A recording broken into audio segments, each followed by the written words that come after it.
LaSalle Public Library Illinois Valley Community College. that we've collaborated together and brought this to you. We did leave a few things on your chair. First of all, there's a survey, and at the end, if you can complete that survey, we want to know what you think and get your feedback, and we'll fix anything that we can fix. So, underneath that, there's information about another program we're having here at the library on Tuesday night. It's the 100th year celebration or anniversary of World War I.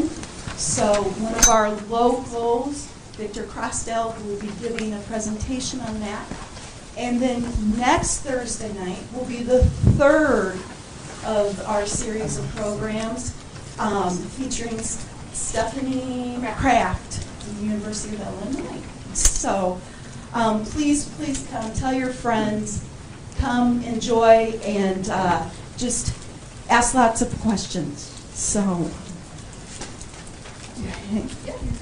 what I'm going to do now, I am going to introduce our speaker for tonight. His name is Bill Cassidy. He is a professor at Northern Illinois University in the College of Journalism, Communications. Communications Department. Yeah. He specializes in media sociology, online journals, news media about the topic of AIDS, which is very interesting. He's got some good articles online, and various forms of online media. So without further ado, I give you Professor Cassidy.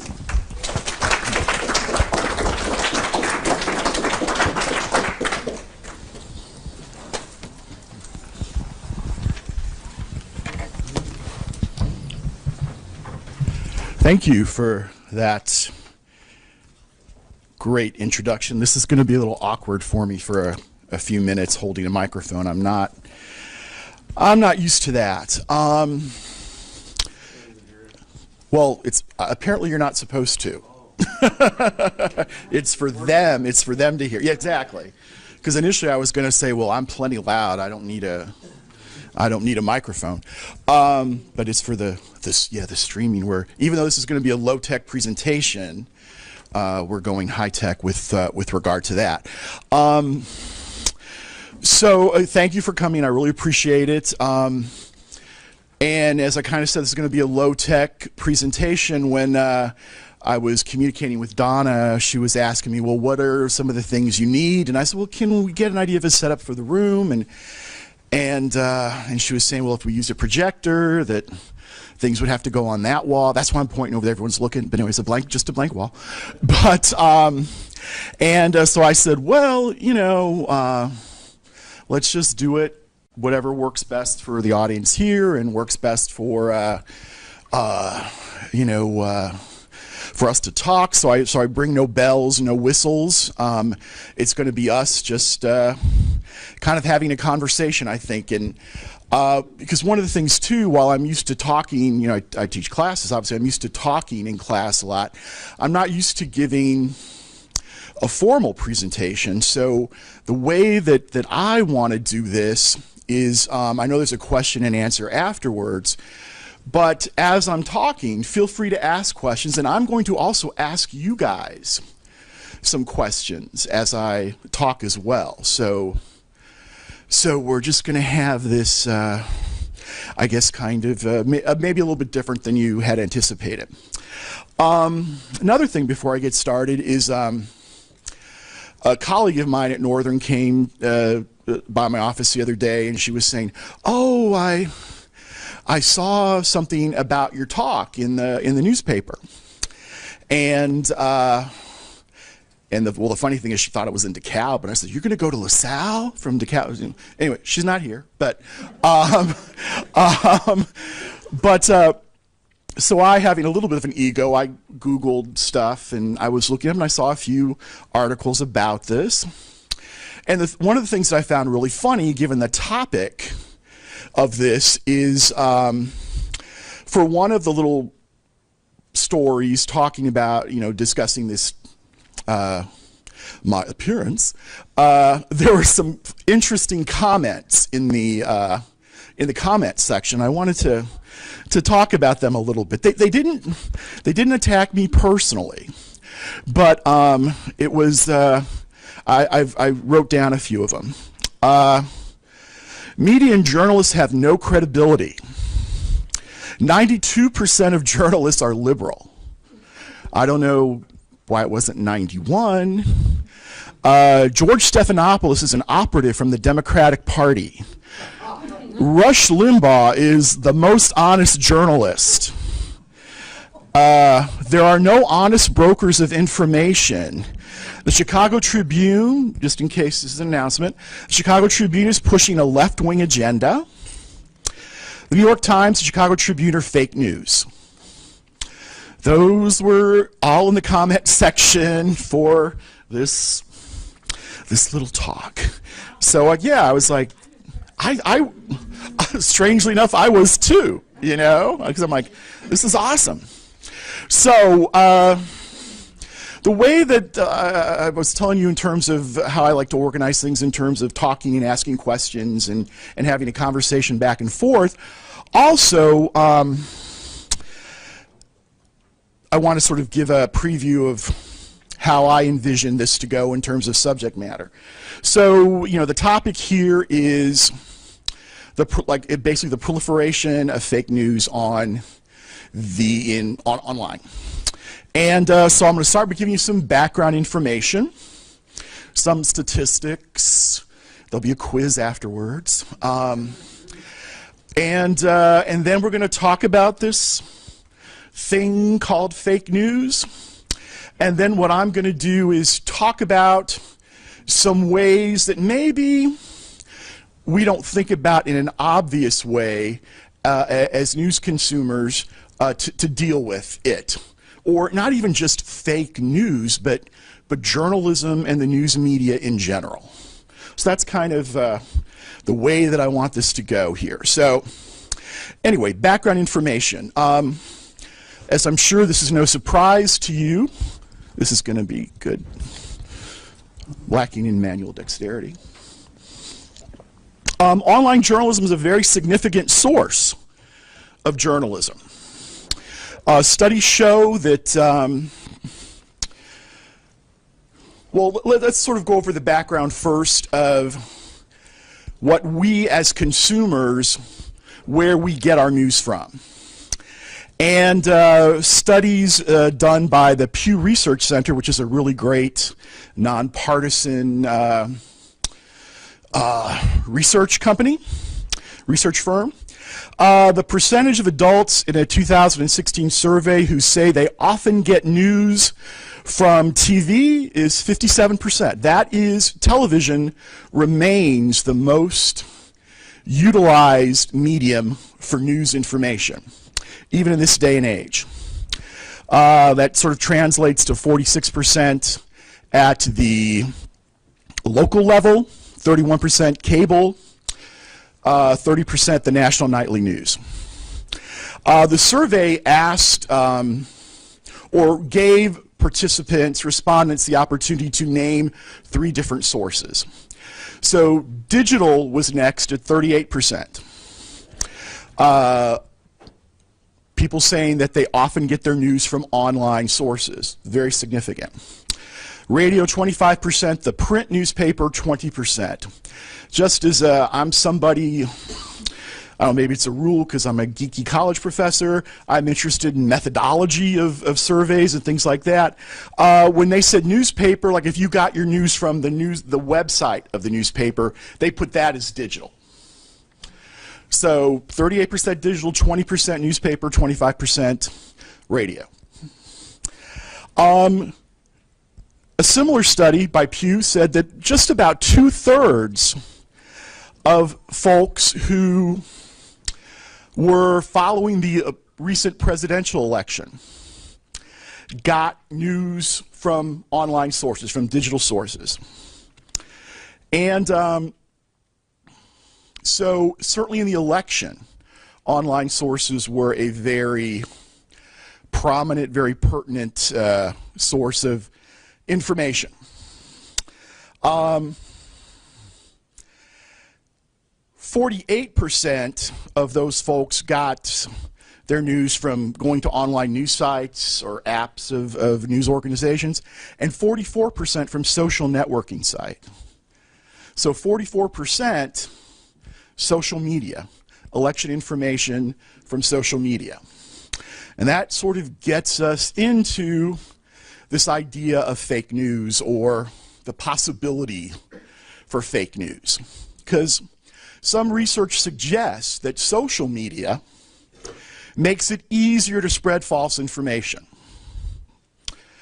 Because part of engaging in social media, I have a very small, I'm on Facebook is all. I don't have Twitter, but this makes kind of sense to me in that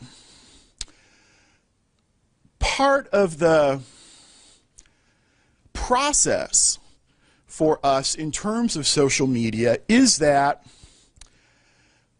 not only are we evaluating the information we receive, like I say, someone forwards you a story about something, but part of that evaluation of the source has to do with if it's your friend, or someone who you're friends with on Facebook, or someone who follows you on Twitter. That's all kind of mixed up in the evaluation of it. Well, this is coming from Bob.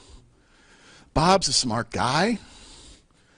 This must be credible information. So the research has kind of shown that we're not necessarily paying as close attention to the actual source with regard to the media outlet on social media. The idea being that Bob sent me this, or Jane sent me this, as opposed to, this is an article from the New York Times, or this is an article from reallyAwesomeNews.com, or something like that. So, that arguably kind of helps pave the way. Now, when we think about online journalism in particular, online journalism has only been around for a little bit more than 20 years. News organizations didn't start having much of any kind of online presence until the mid-90s. And like a lot of technologies, right, the advent of the internet has arguably prompted a shift in the role of journalists. We think about, you all are probably pretty familiar with the idea of the term gatekeepers. The journalists acting as gatekeepers. And gatekeeping being a metaphor for journalists, editors, etc., being the primary evaluators of what information gets to pass through the gates and say, make it to a broadcast of some kind, to make it into the newspaper, to make it onto the website. Because there are plenty of newsworthy things that happen every day that we don't hear about, for various and sundry reasons. Maybe there's a lot of other things going on. In this issue of budgetary concerns, lack of advertising for newspapers and things like that. Media are business, right? And there's only so much, and advertising pays for content. So some story might not make it in a lean time. So, but with the advent of the internet, we have access to way more information than we used to. I think some people in this room are probably like me, in that when I was a kid, it was like, oh, there's 4 TV stations, there's a daily newspaper, the news comes on at 6 and 10, and no 24-hour cable news networks, things like that. But in this day and age, where we have access to vast amounts of information, that on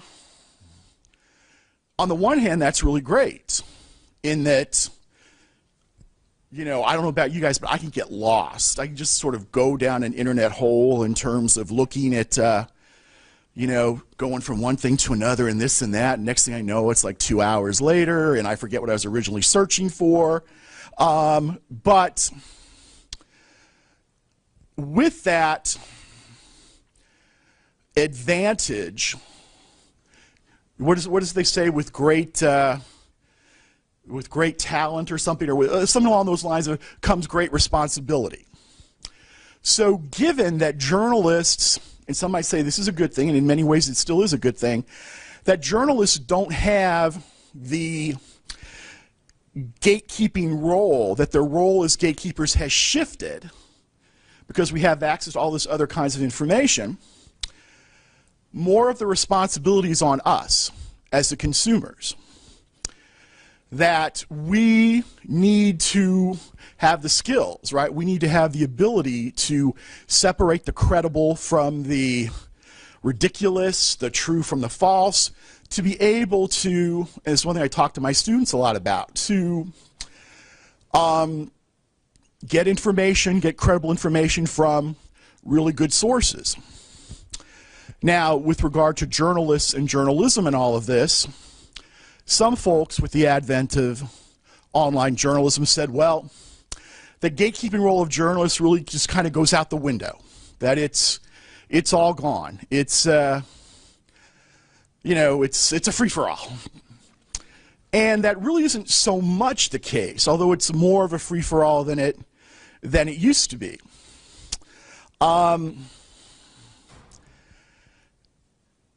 But critics say, also, media analysts say, that in this environment where we have access to all kinds of information at various and sundry levels, the audience is actually looking for journalists to help them in their decision making with regard to evaluating sources, evaluating information.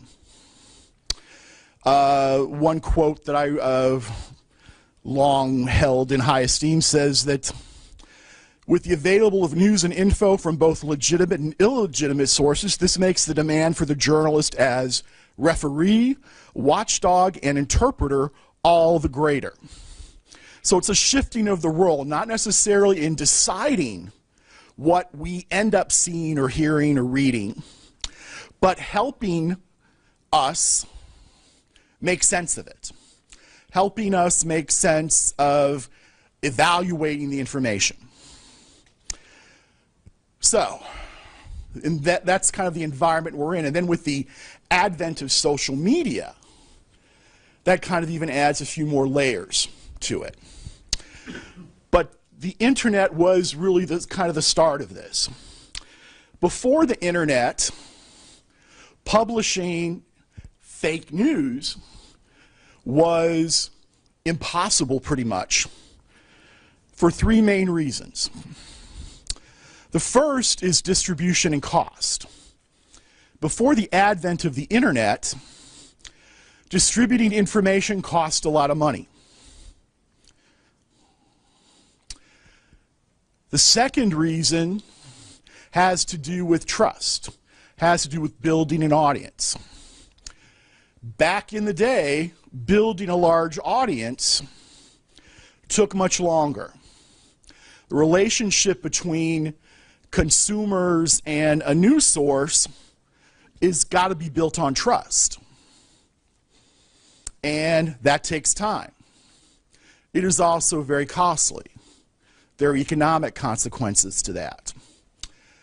The third reason has to do with laws and regulations. Now, I'm no expert in media law, but before the internet, it was easier to regulate the news media via laws. Publishing fake news would likely get a company sued.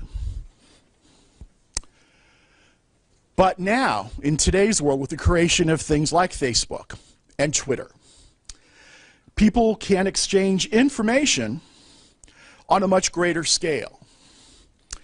The ease of various publishing platforms, like, say, WordPress, for example, we can present a pretty snazzy-looking website with great ease. I mean, I think I'm the tester on this. If WordPress is not difficult for me to use, there's nobody that can't do it.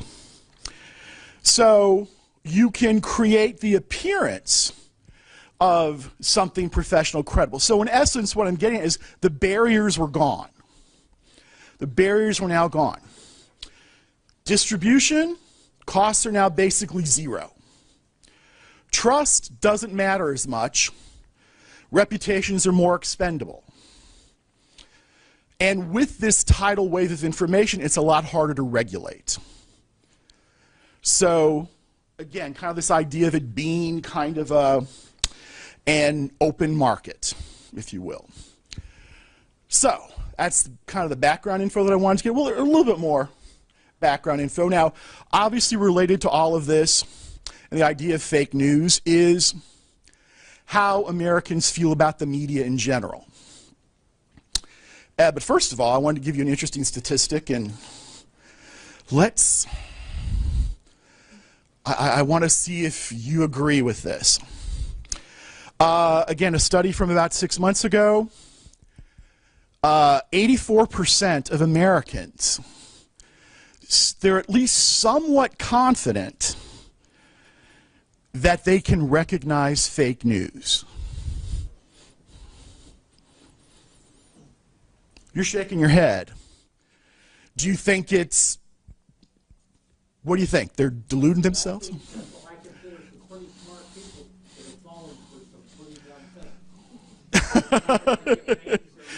Really? Anyone here? No. Yeah.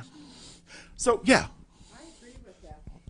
You get 3 different newspapers talking about one topic, and you get 3 diverse scenarios of the same event. Which was right? Mm-hmm. And how can you tell? I mean, where is your discretionary at? Mm-hmm. What tools can you use? So in essence, you're saying that you don't believe that 84%, that the 84% who say they're confident they can spot fake news, that's a bunch of baloney. Okay. I agree. Okay.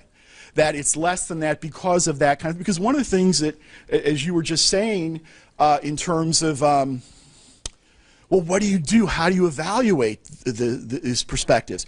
That's one of the things people get told, right, is to consult a variety of news sources. But then what do you do when after you've consulted that variety of news sources and you're kind of like, well, I don't know. Now, unfortunately, I don't have the answer to that, but in a little while we're going to get at some more, because one of the things too is that, you know, there are, like just yesterday on my Facebook, there was a Facebook guide to spotting, they didn't call it fake news, they called it false news, right? And so there's a lot of that around. You can see some of that, and some of it's, you know, a lot of it's really good. What I'm going to talk about in a little bit is, because I just assumed, and by the looks of you, I think I was right, you know, it's a pretty smart audience. So, right? He's shaking his head? Yeah. Yeah. Well, thanks. I'm going to take that personally. You know, so we're going to get into some higher level kinds of things, sort of again, way to not just talking about fake news, but news in general, journalism in general. So, 84% of Americans, now to be honest, only a much smaller percentage said, I'm darn sure I can spot fake news. Where most of that came from was people said, I'm fairly confident I can spot fake news. So maybe that 84%, I just sort of wanted to give you the context of that.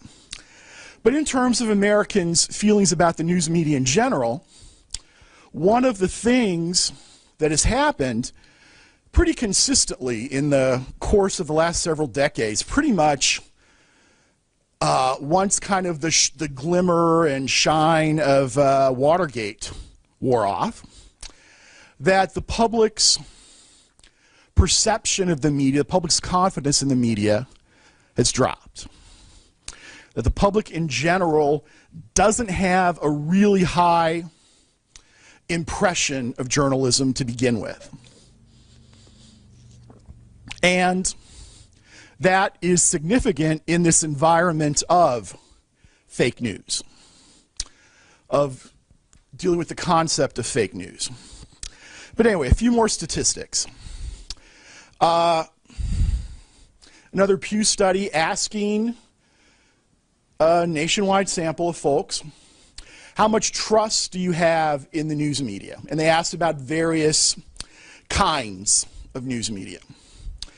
Now again, this was an overall percentage of 82% said at least somewhat they at least somewhat trust information from their local news organizations. In other words, kind of the hometown kind of paper, website, whatever. Only 22% a lot, 60% some. National news organizations was a little bit lower, 76%. Again, 18%, only 18% a lot, 59% some. Social media, 34%. Only 4% say a lot of trust in news that they see on social media. 30% said some. So much lower. So you would think, well, if you rate the credibility of social media information not as high, why do we have all this fake news going on? Because even, and again, geeky college professor time here for a second. One of the things, and I don't know if this is the case, but I'm speculating a little bit. One of the things that happens sometimes in survey research is we have this thing called the socially desirable answer. In that, like, say, if you take a survey, and I could get a lot more personal, but let's just say someone, a research organization calls you up and say, ma'am, are you going to vote? How do you answer that? How would you answer that? Yes. Yes. Do you always vote?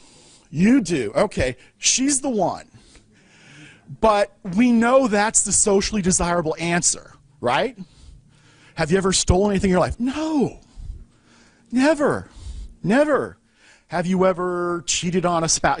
Those kinds of questions. So I think at least people know with regard to social media, you're probably not supposed to say, yeah, man, that's where all the happening stuff is in terms of my news media. That's why I'm so well informed. But we still use it a lot. 62%, nearly 2/3 of the citizenry says they at least get some news from social media. Most often Facebook. Sometimes it's like you can't help it. I don't know if anybody who's, well, I have Facebook, to be honest, basically to play Words with Friends. Anybody else play Words with Friends? You want to? Well, find me. We'll play. So kind of by accident, I always, you see the news on Facebook. Like I also tell my students, I have never watched an episode of the Kardashians in my life, but I know way more about them than I would ever want to. Because, boy, isn't that Kendall? Oh, how about, but I really have never watched an episode. So, and 18% of the citizens say they get their news often from social media. So that kind of sets up this sort of, we're going to delve now into fake news. And I have a question for you, because there's a method to my madness here. So we'll get to the heart of the matter. What is fake news? What is your definition of fake news? Anybody? Could be an absolute false fact. An absolute false fact. Okay. Fake news could also be not talking about a story that's ought to be important to everybody. That's not necessarily fake news, but it's noise news maybe, and not fake, but it's kind of a tangent off of fake news, Okay. but not letting people in on what's going on. I think I have an example of that. I was watching a clip from CNN, and it was the Don Lemon, I don't know if you're familiar with that, journalist in that program, and he was talking to a panel of folks about apparently it's much more costly for the Secret Service and much more costly to us as taxpayers to for Secret Service protection of the president and his family. And, you know, and three of the people on the panel were saying, yes, I think this is, you know, of concern. So we get to the fourth person. This is fake news. This is fake news. And man, Don Lemon was, can I say pissed on streaming? He was mad. It's like, fake news is what your first definition was. But what this guy meant, still pissed Don Lemon off, but this guy meant kind of a non-issue. That kind of like what you're saying, sir, that there are other things we should be looking at, covering, that rate a lot better, more attention than this, what he perceived as a non-issue. So I think that's kind of maybe, is that, am I right? Okay. What else? What else is fake news? Yeah. So this is kind of a really long explanation. That's all right. We got time. Joshua Johnson from A1, I'm sure you're familiar. Yes, yes. He actually said that he doesn't really feel that there is anything as fake news. There should be no such thing, because he kind of explained it as, in my opinion, there shouldn't be an us versus them, like the media versus the people. It's kind of a combination of irresponsible journalism and irresponsible readers.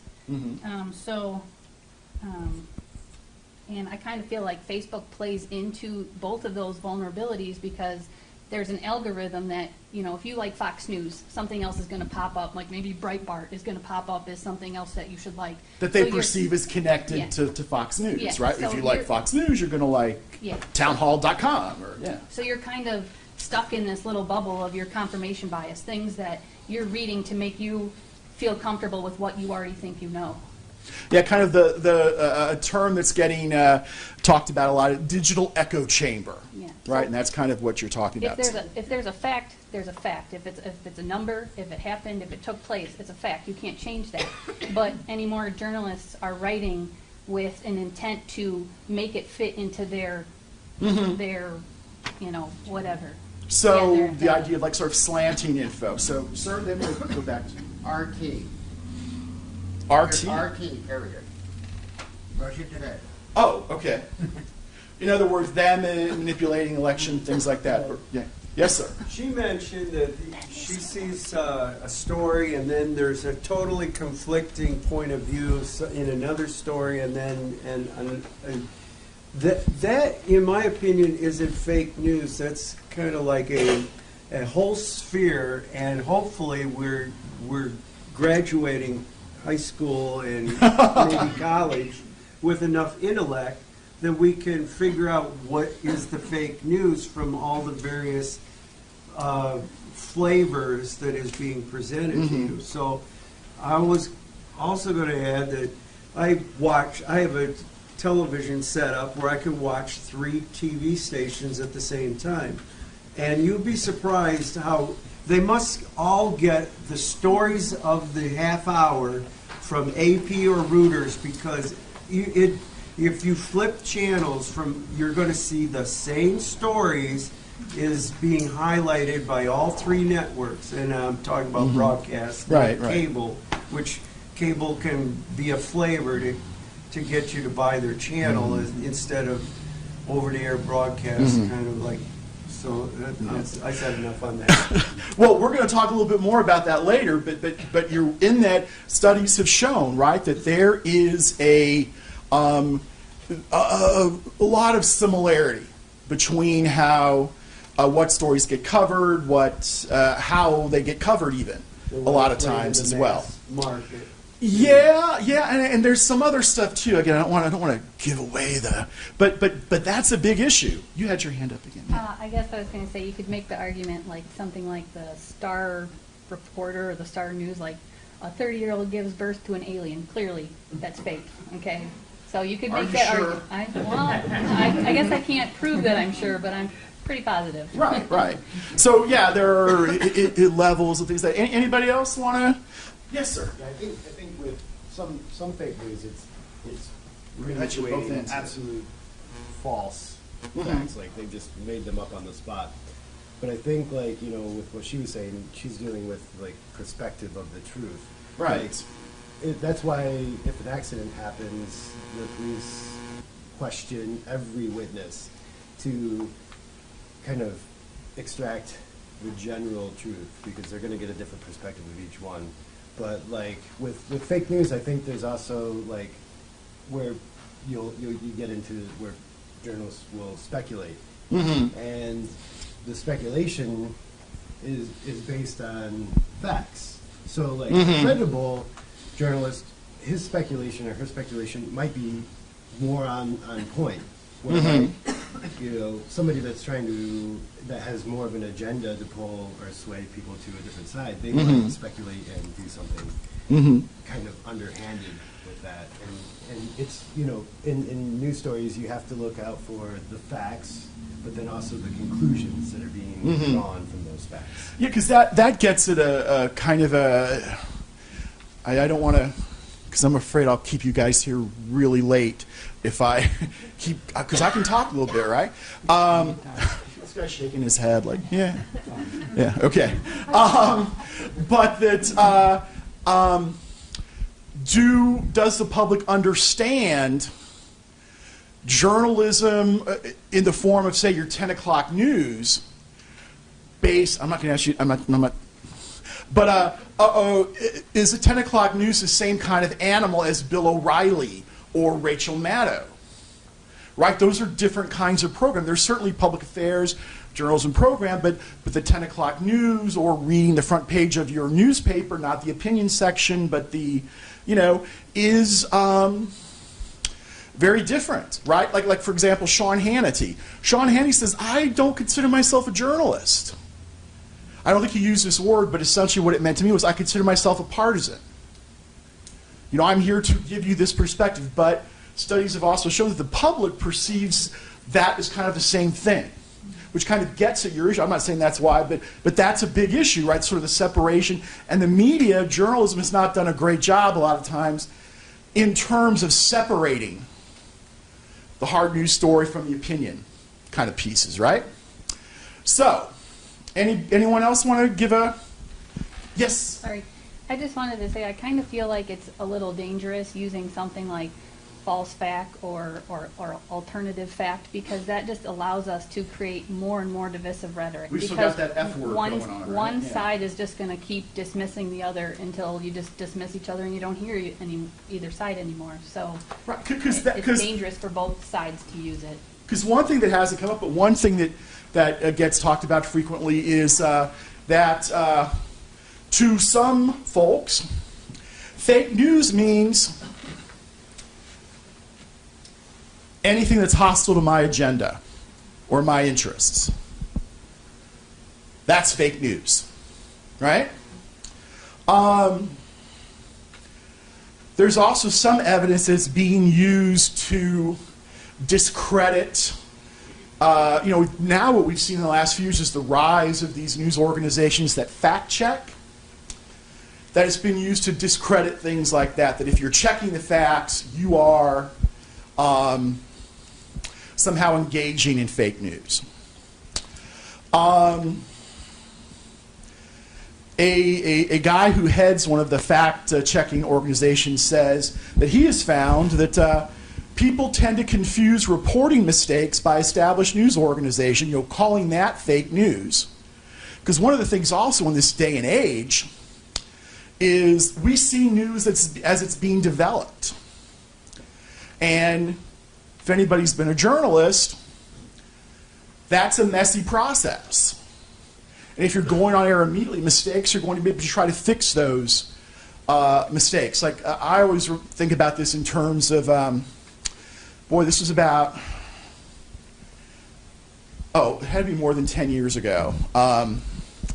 There was a coal mining disaster in West Virginia. And I was watching Anderson Cooper on CNN, and he was at the mines in West Virginia. I was watching it all night because they were trying to find the miners.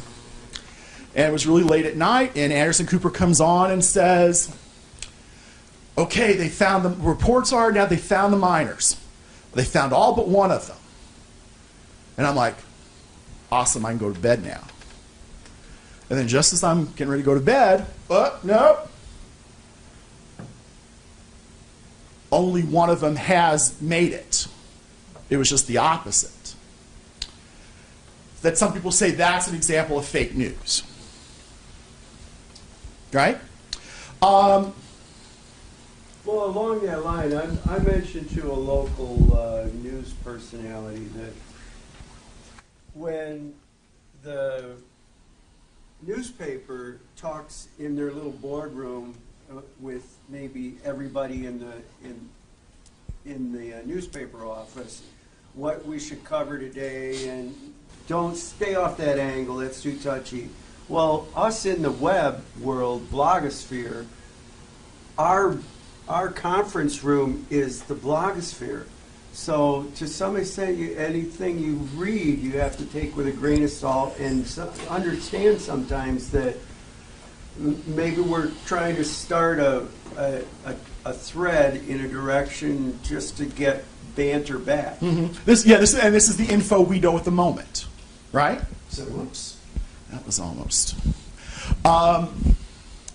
So some other things that kind of get and get confusing established news organizations and their errors with obviously fraudulent news produced by Macedonian teenagers, because that's where apparently a lot of the fake news was coming from. With regard, it was made up, literally made up stuff like we were talking about earlier from the country of Macedonia. But so at minimum, right, this term fake news is kind of, to use a technical term, it's kind of a squishy term, right? It's different things to different people. Things like intentionally deceptive stories, like the Pope has endorsed Donald Trump. Right? Sometimes humorous news, like Jon Stewart refers to The Daily Show as a fake news show, his own show, as a fake news show. Not that he wasn't dealing in truth, but that it was, it's a comedy show. Things like The Onion run satirical kinds of pieces, right? But some people say that's fake news. Is a little I think it's an interesting sidebar. Very good friend of mine who's also a professor. He's from Hong Kong, and one of the things that he said when he first came to the States, he thought The Onion was for real, and he was like, "There's some weird stuff going on. I have to rethink my decision to come here." Also, I was talking to some of my students about this, saying I'm going to come here to talk to you guys about fake news, and a couple of them were saying, well, now it's almost become kind of a joke term. Like if someone says something bad about fake news, that's fake news. No, I did not do that. Just even as to discredit the other person, right? We also have some examples of large-scale hoaxes, like there was a story not too long ago that the founder of Corona Beer made everyone in his village in Mexico a millionaire in his will. Just sort of things like that. You were getting at, sir, some of the things like slanted reporting of facts, emphasizing, so not anything necessarily untrue, but emphasizing certain things and not others.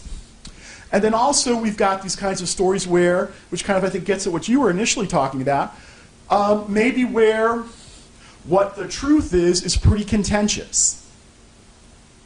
And that there are maybe differing perspectives. So my question is, does that all sound like the same thing?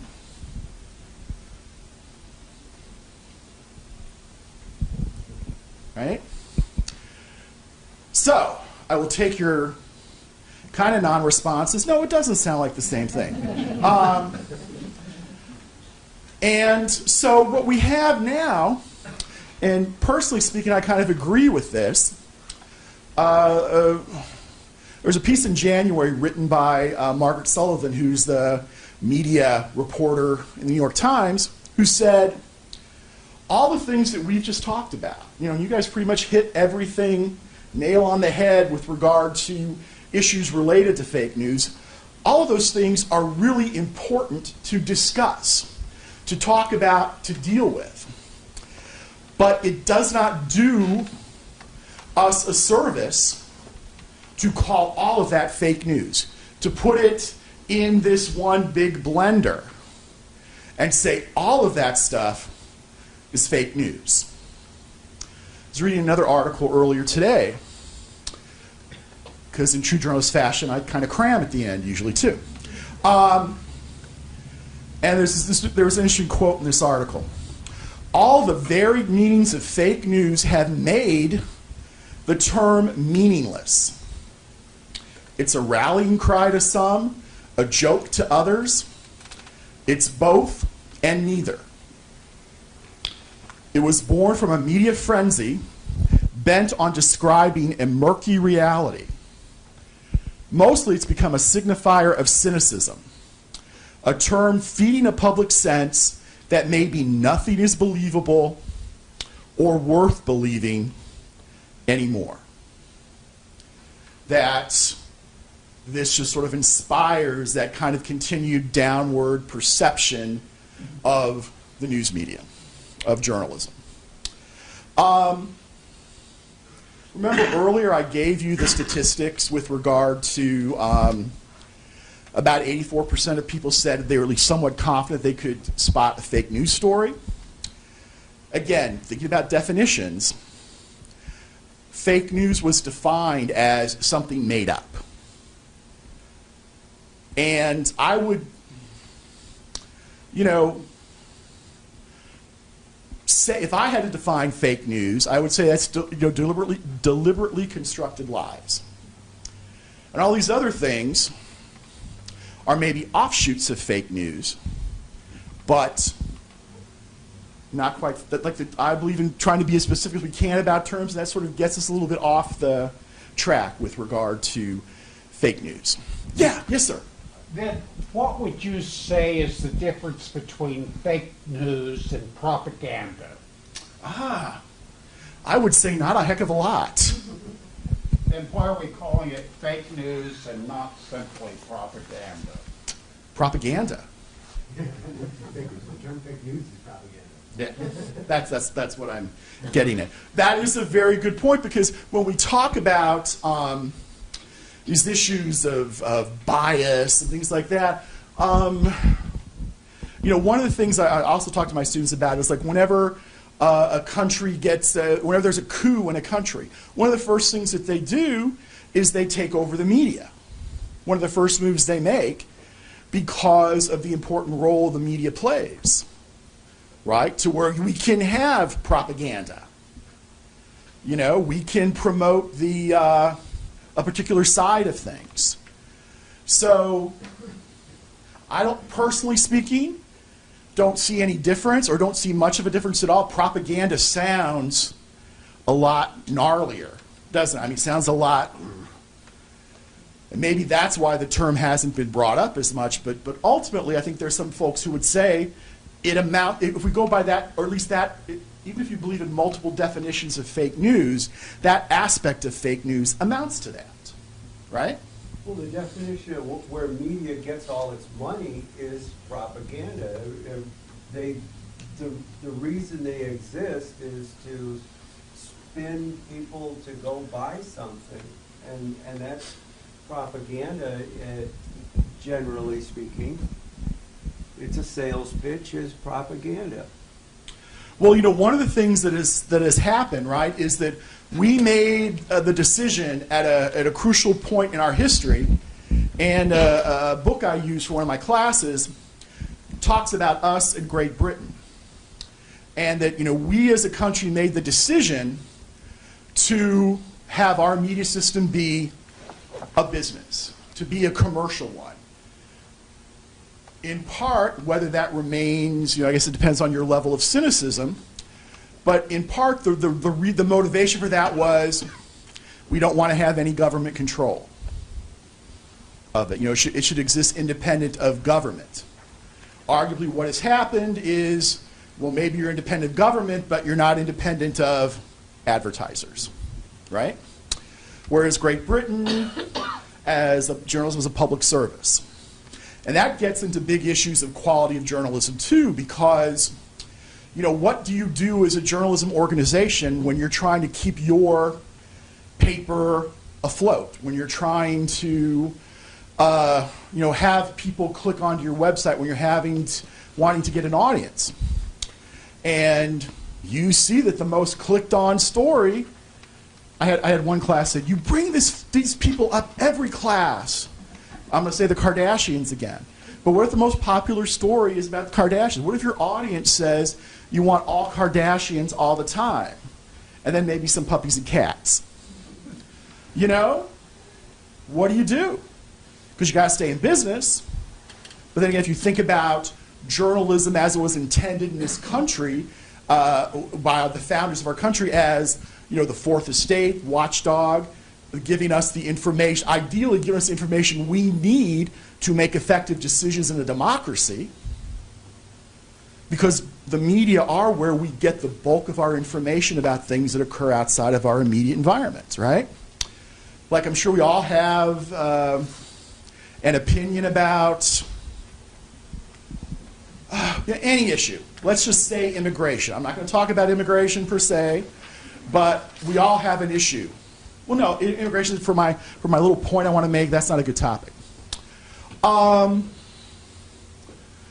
Big old bomb was set off in Afghanistan today, right? We bombed Afghanistan. This just happened today. Maybe we have opinion, maybe we don't, but let's say we have an opinion. But is your opinion based on something you saw? Was anybody in Afghanistan earlier today? Right now. Well, right, and we depend on the media for that, for a lot of that stuff, right? So, got a little off track there. But the idea that, my thesis here basically is that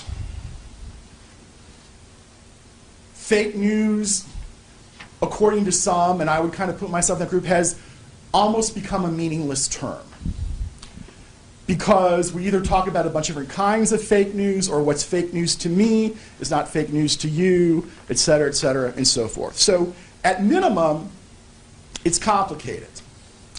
And like I said, you can find lots of guides to how to spot fake news, specifically about how to spot fake news. And like I said, those are good. I kind of want to go in a slightly different direction. Because what I'm talking about certainly relates to fake news, but it also relates to all of those offshoots of fake news and all of those, well, maybe this isn't quite fake news, but it's something along those lines. And I think this will help you but when, because obviously you guys are interested in news and journalism, when you're looking at news, to sort of think about these things.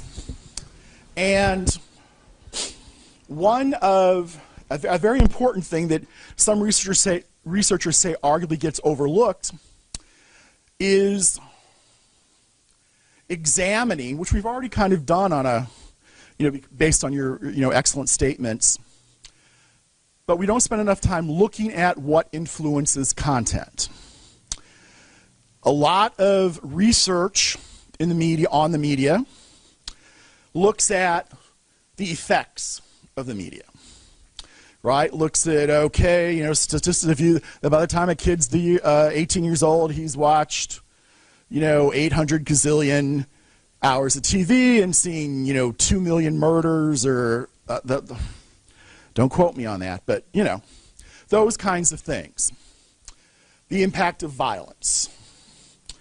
Also, there's a lot of research that looks at how we use the media, what we use the media for. That's usually referred to as uses and gratifications research. But not a lot of attention, although some, is given to what influences content. In other words, what happens before something gets written, before it gets broadcast, before you see it, before you read it, before you hear it. What are those kinds of things? And there are all kinds of things that influence content.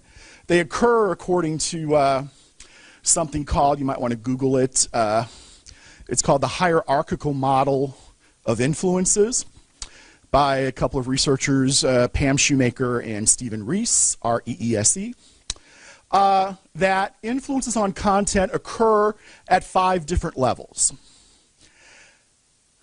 So again, think about this in terms of why am I seeing this story? It kind of gets to that. Why do we see the same thing all the time? Or why are we talking about this? Or why is this subject covered in this particular way? This gets at kind of some of those issues. It doesn't come with firm answers, but gets at some of those issues. Because also the more complicated thing, I'm hearing a ringing. Is everything okay on your end? Okay. Yeah, it's just me then. Also, these 5 levels of influences are often occurring simultaneously. So anyway, and conceptually speaking, I'm going to do some finger artwork here, is to think of this model as a series of like concentric circles, going from inner to outer. And the outermost level of influence on content has to do with theories of power and things like ideology, that kind of thing. So for example, what is something, it's probably kind of difficult to, what is something that probably most of us believe as a nation? Like some fundamental value. Can we come up with anything? What do we, pardon me? Rule of law, right? Okay, that it's wrong to do things like murder people, right? One thing we kind of universally agree on. You know, one of the things that we talk about with regard to journalism, the whole fair and balanced, objective, both sides of the story. Story about murder, we rarely hear from the pro-murder side, right? We don't hear, hey, you probably had it coming. Yeah, I think we ought to be able to murder people, right? We don't hear that. You know? So things like the American dream, things like that. I am eyeballs deep and I'm trying to finish up a book. My deadline is Saturday. One of the things it's a book about sports journalism, and it's specifically about how the media covered, if you recall a few years ago when we had the first athletes in 2 of the big 4 major sports come out, announce that they were gay. And how did the media handle that? And I've been reading a lot about masculinity in terms of, because our ideals as a society of what we think of as masculinity influence the coverage. I don't necessarily take that perspective. I mean, I don't disagree with it, but that's kind of not my bag. But that would be, those are the kinds of issues we're talking about. Those kinds of things have an influence. Like, say, capitalism, right? Again, think about stories about the economy. When's the latest story you read where it said, you know, socialism might be something to it, right? I mean, they called the previous president a socialist. That was basically designed to be like about the worst thing you could call, so other than not being born in the country, but that's a whole other issue. But you're the S word. You're a socialist. So those kinds of things, you know, long-held beliefs, things that most everybody in our society believes, you know, the American dream. You know, we love a story, right, to someone who's raised themselves up by their bootstraps to succeed. We also love it when someone was on top. Arguably, we want them to see them fall, that when they fall, but we're also excited when they come back up. Those kinds of things influence the content. Moving in one step has to do with the institutions in our society. In essence, what things occur outside of the journalism environment. The relationship journalism has with other institutions in our society. You know, one of the things that we've talked, that you mentioned, sir, is journalism as a big business, right? And one of the things we hear about is the idea that, well, the media are biased towards the liberal side of things. We're going to talk a little bit about that in a minute. But the other side of that argument is, hey, you know, media, journalism is a big, huge business. Big, huge businesses worth billions of dollars are not oftentimes in the habit of wanting to upset the apple cart and change how we do things in society. So that's an argument kind of against that perspective, maybe. But those kinds of things. Sources. The government influences what we see. In that, you know, who's the most important? Who's the leader of the free world, right? The president of the U.S. So therefore, what the president kind of wants to talk about gets talked about. And the example I use about this is that, you know, because it has to do with how we define news. But I don't know if you guys remember this, but when George W. Bush was president, there was an incident where he choked on a peanut. And he was okay, just in case you're, you know. But he choked on a peanut. And I remember vividly watching, I think it was a CBS Evening News, and they had a graphic. You know, Bob, the peanut was lodged here. And this, anybody here choked on a peanut? Were you on the news? Right? You know? Yeah. I mean, you know, there'd have to be some other stuff for us to make the news. Has to do with what we define as newsworthy, which I'll get to in a minute. But public relations, advertisers. Yes, sir. I think they put stuff like that out there just to see it reverberate around the globe so they can count how many hits they get, because it rewards them when it comes to Nielsen ratings. Well, we don't have Nielsen ratings anymore because they can read everything that's happening on the web. I clicked on that peanut story. Yeah. So. Yeah. Okay. Kind of because I see that, because I've been gabbing a lot. Don't want to keep you longer than you need to be here. So organizational influences. Media organizational policies have an influence on content, obviously, right? In terms of how much we like these kinds of stories. We tend to cover these stories in a certain way. And a lot of research kind of shows that a lot of that stuff is actually kind of subtle, in that journalists are influenced by their peers and what will maybe get them ahead. So if they cover things in a particular way, or you kind of know how to be a journalist when you take a job in journalism, or you've at least learned some level of it. But maybe you get to a particular newspaper, TV station, then oh, they like this, so I'll tailor my work to this. Or these guys are a really big advertiser. We just kind of have this informal rule that we don't investigate those guys. Now, a real important level is the next one, which is called the routines level. And what we mean by routines is the way we do journalism, the norms of the profession. So, for example, what we decide is news, our definition of news. Well, that's kind of the basic, that's how you're kind of supposed to write your basic news story. But how do we decide what makes something newsworthy? There are some values. Why are politics newsworthy, would you say? Well, Well, I think politics affect the news, because if you have a Indeed, big they do, name does not want something known, you don't hear it. Or they'll wipe part of that fact out. That certainly has happened more than a time or two. Certainly, again, government politics influences content. Yes, indeed. But how we define something as newsworthy is we often define politics as newsworthy because arguably that has an impact on us, right? I think something's newsworthy if you think an audience will appreciate it.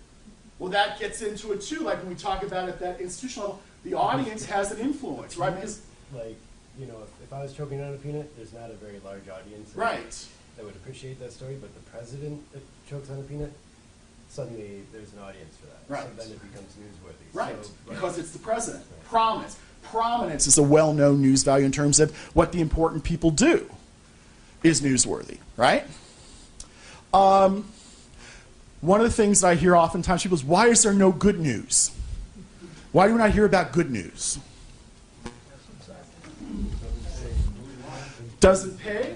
Well, you know, yeah, probably doesn't. I mean, like I say, I like a good puppy video myself.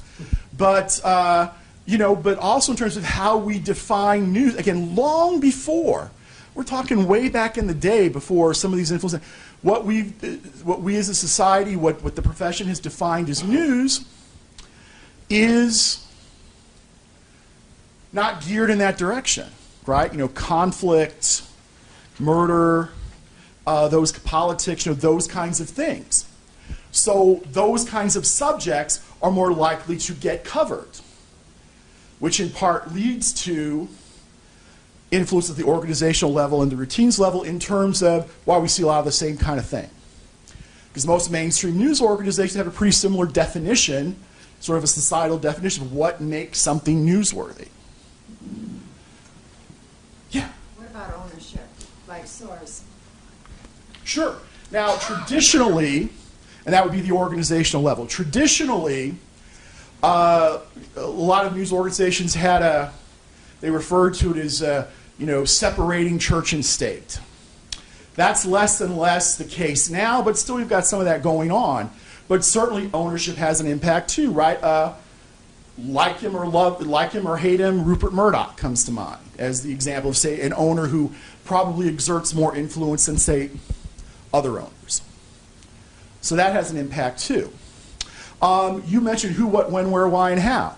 How we write journalism stories, that impacts content, right? Because if you're organizing the stories in a certain way, certain kinds of information is going to be privileged. There's a long line of research that documents that the voices we hear in the news tend to be official voices. Powerful people, people in positions of prominence, not us guys. You know? So that has an impact. And then finally, and I'm going to have to sit down for this one, the individual characteristics of journalists. Is that okay? It's going to look really stupid on the screen, but, you know. Because one of the big contentions, one of the big accusations, right, is the media have a liberal bias. And what a lot of that is based on is the fact that when you ask journalists how they feel about particular issues in society, their individual feelings, they tend to skew a bit towards the liberal side. Not 92% like that comment I talked about earlier. It's more like 60. And an increasing number of journalists identify as independents. So folks contend, well, because journalists are liberal, so the media must be liberally biased. But one of the things that you learn as a journalist in training or a journalist to be is there are ways to write the story.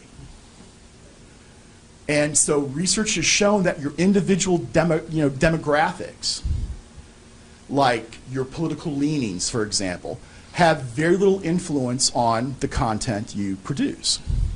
There's kind of a famous in journalism circles story from the 80s. There was a a reporter at the Wall Street Journal. And he said, he apparently was found out, and again, Wall Street Journal, right, even more so than now, all about Wall Street, business, finance, economics, right? Found out this guy was a socialist. He was the S word. He was very influential, very prominent in Socialist Party in New York State. So, as you can imagine, this kind of caused a brouhaha. Whoa, so what kind of stories was this guy writing? Must have been trying to influence people. You know, trying to get them to be socialists. Went over everything the guy had written for years. Could not find any evidence of that going on. And that might seem surprising, but again, it's not surprising in that there are things you're supposed to use as a journal. Like when I teach a reporting class, you know, I talk to my students, you're supposed to organize your stories this way. You're supposed to talk to these kinds of people. You're supposed to try and get the pertinent sides of the story, right? You organize it. One of the most common way a hard news story is organized, at least with regard to print and online, is something called the inverted pyramid. Have we heard of that? Where you start with the most important information and end with the least. With the idea being that even if you just kind of skim a story, you're going to get the most important points. I tell my students that writing journalistically is a little bit different because, you know, when you know, your moms read you a bedtime story, you know, it was once upon a time, and then it ended with they lived happily ever after.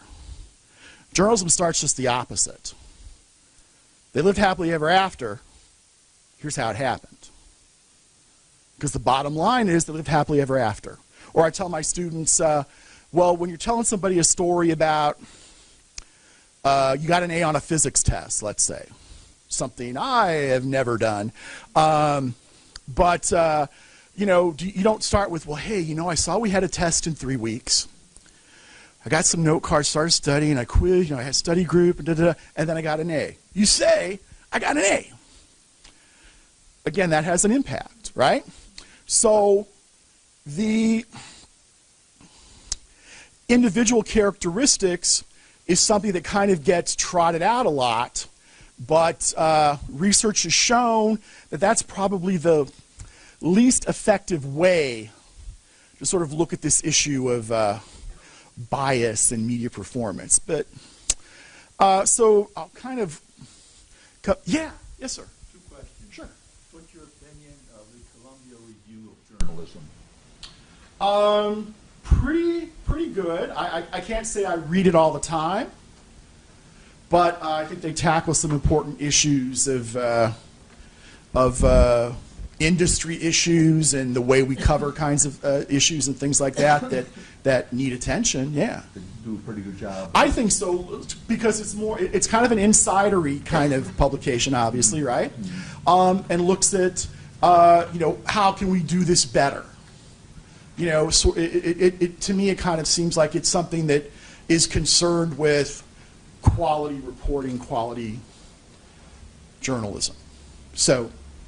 And second question, what do you think, what's the feasibility of organizing the distributors of news as nonprofit organizations? That is kind of a burgeoning issue. Because in recent years, we've seen the advent of some nonprofit journalism organizations. ProPublica comes to mind, if anybody's heard of that.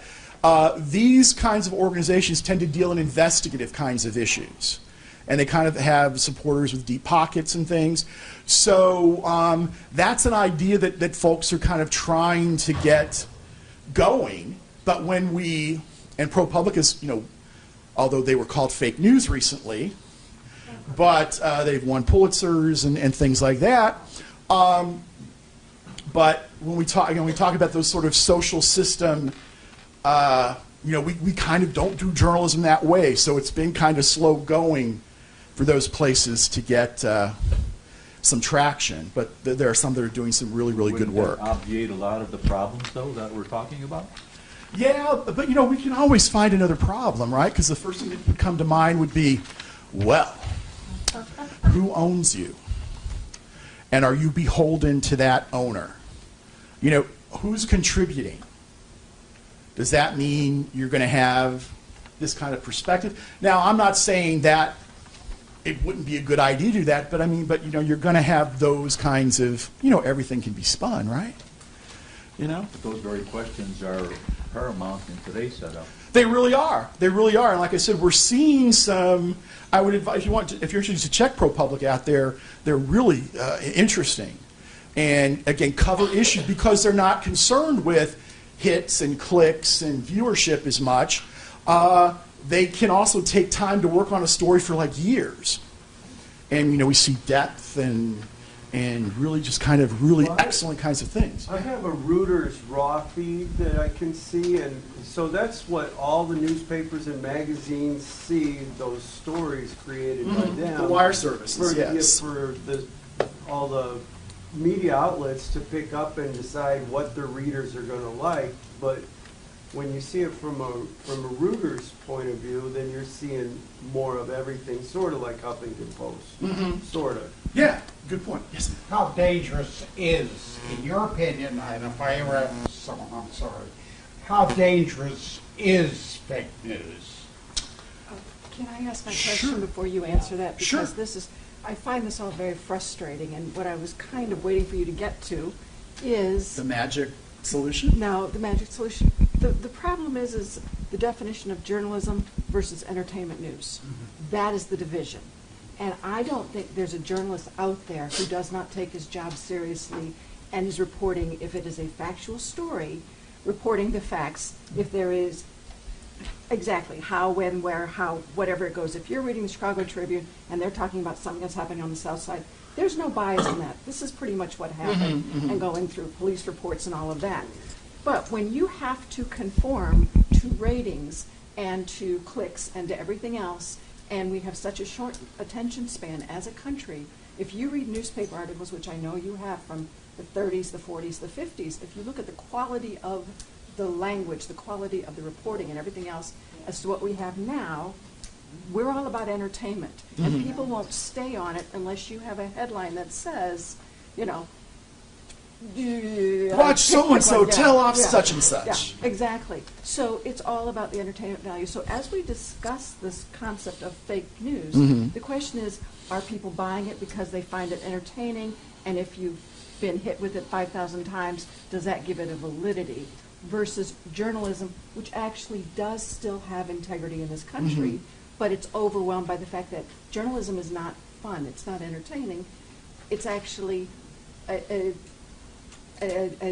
description of facts. Right. Again, when we think about it in terms of what we have defined in this country, and you sort of are getting that slightly indirectly, but still in a very good way, right? That how we define news has shifted. I always remember when I was in college, I was senior in college, I was interning at a TV station, and Entertainment Tonight had just started. And everybody was saying, this is never going to last. Entertainment news? What are you talking about? You know? But over in the 30-some-odd years, yes, in terms of what we consider to be newsworthy. That, again, we're talking about, again, influences on content. So certainly things like searching for audience, ratings, this short attention span, the audience, what the audience, all those things have an influence. And many would argue, because of the profit model, that takes away from what journalism was intended for, which is what you're getting at, in that, you know, the founders of our country intended journalism as, again, a fourth estate, a watchdog, right, for us, to keep tabs on those in power, on big business, to look out for the little guy, for lack of a better word. Journalism was a public service, so thinking about not just what would get the most clicks, but what is the most important information we need to know. So, which gets then to the question about the danger of the saturation of entertainment news as a quote-unquote journalistic source, which it is not. Yeah, I think it makes it more, how can I say this, dangerous, in that because of the environment we live in, which is kind of what you get at the news environment we live in, that arguably has paved the way for fake news or people thinking something's fake news to have some traction. But if we have an understanding of things that influence content and think about how did this come to be? You know, again, there are, and I know you weren't looking for a magic answer, but because there are none of those, right? But if we look at the news media kind of with that kind of eye, thinking about where did this come from, how did this come to be, and to understand also that it's a much more complicated process than, well, they're just this, you know, or it's this and they're making stuff up. There's some stuff that's made up, right? But it's much more complicated than that. And maybe that's a good, I've kept you guys here a long time, maybe that's a good place to end. But yeah, questions? Yes, sir. More comment. The news is supposed to be kind of a watchdog on our government. Yeah. You know, supposed to report. And our government covers up so much stuff that reporters constantly have to file lawsuits on this Freedom of Information Act. Mm-hmm. You know, and so if we lose those kind of reporters, we're going to lose a tremendous amount of government watchdogging. You might Yeah, say. I mean, and many say we have, you know, because like my students even talk about how, boy, the university's not been forthcoming in trying to just get me some basic information about things, you know, because there's some issues going on at NIU. Don't know if you, but anyway. So they're for you and everything, but you know, delay. Not much interest sort of in transparency, I think. So, yeah. Yes. So could you make the argument that maybe the structure in which we display or present news could maybe be tweaked or changed? Because like you said, you mentioned an upside down triangle. That's how you go about journalism. So you're going with the most important whatever first, Right. and then trickling down from there. So I don't know how many times I've seen this on Facebook. There's a headline, and a person only reads the headline, and then they form their opinion from that, and then they go in the comment thread and they voice their opinion, and if they would have read a little bit further, they would have realized that, you know, one fact after Right. another, it would have changed maybe their viewpoint. So that, I mean, that's a good point, right? So it could be that. What about, and this is why I was sort of talking about these kinds of things with you guys, what about the responsibility of the consumer of the news, I right? mentioned that earlier. Yeah, It's- yeah, exactly. It's not an us Right. versus them thing, it's a mixture. Right, right. And I mean, and I wasn't, my motivation was not to say, looky here, you know, but that plays into it as well, because there's all kinds of studies that show that the population, unlike yourselves, is not that interested in news. And what they are interested in is, again, the K word, you know, and all those kinds of things. And they're not going to look at different sources like we were talking about that you do. So that plays a part too. And how do we get people to read, to watch, to click? Yes, ma'am. Yeah, so I actually think that, especially since the election of Trump, that there is this thing, we're not just consumers anymore, like we're these individual people clicking on things.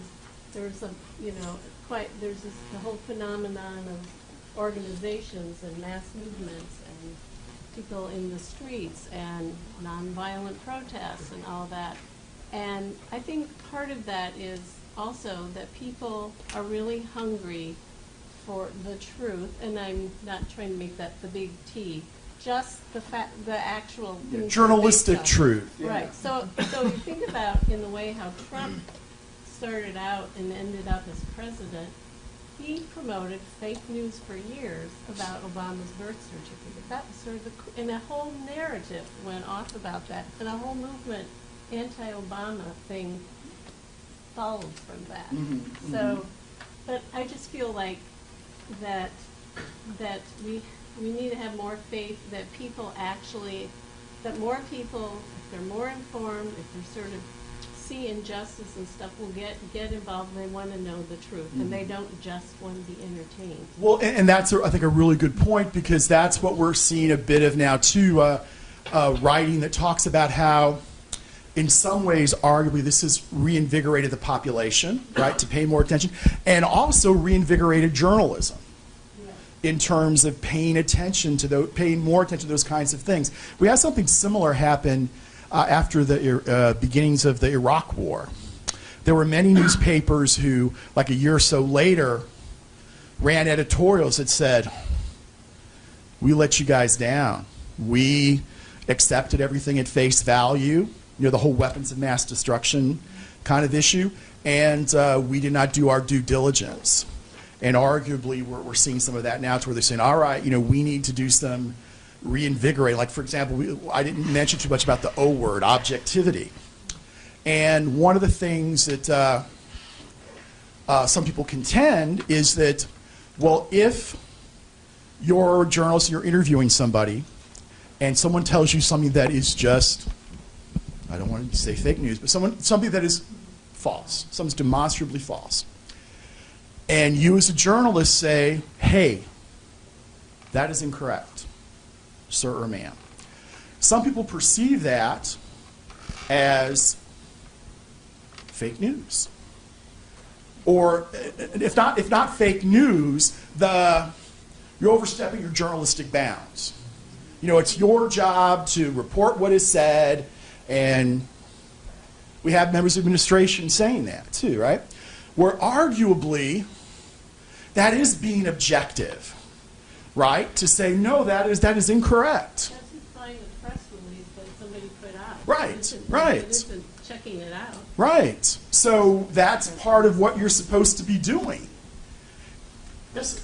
I remember when Walter Cronkite used to be on it, and The most trusted man in yeah, America. we got it. And then, but now we have, like you were saying, Rachel Maddow and all that, and it's opinionated. Walter Cronkite, I don't think was really that opinionated. I mean, yeah, it would be interpreted as more of a, for lack of a better word, a straight news program, right? Although I do remember reading, I don't think I actually saw this happen, but it was apparently very symbolic, or very important when Walter Cronkite basically said, Vietnam's a mistake, folks, right? Because he had impact, right? And Nixon said, I lost Walter Cronkite, I've lost the country. Mm-hmm. And there are many people in the military who contend that if journalists did not have as much access to what went on in Vietnam, and we as the public saw those images of war, that we would have, quote unquote, won Vietnam.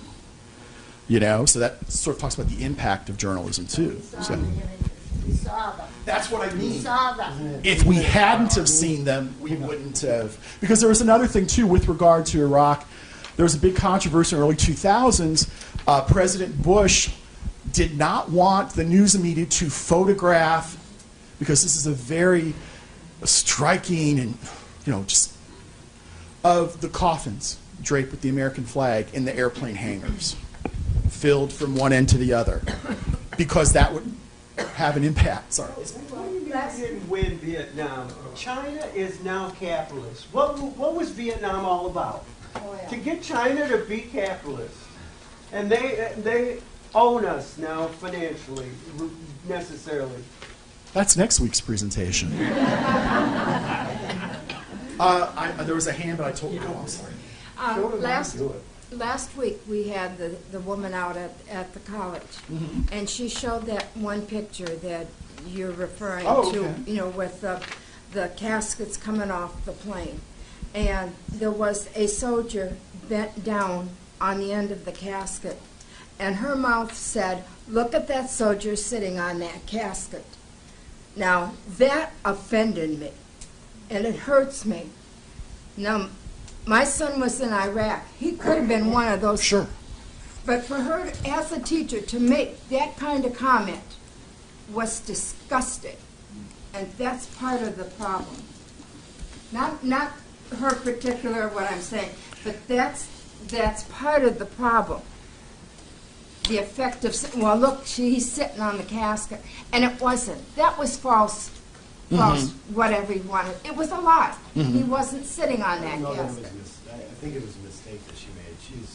Saw. She knew nothing about the 15 or the 45. So you can't judge her so harshly on making. I can, because I have got vets. She just made a mistake and saw something. She should have apologized then. She didn't realize it at all. So next week, are you guys going to talk about me like that? Thank you. Do we, any questions? Any more questions? What's your biggest fear? Does have anything to do with journalism. But that's a really good question. I deflect with humor, alleged humor. In terms of journalism and this that we live in,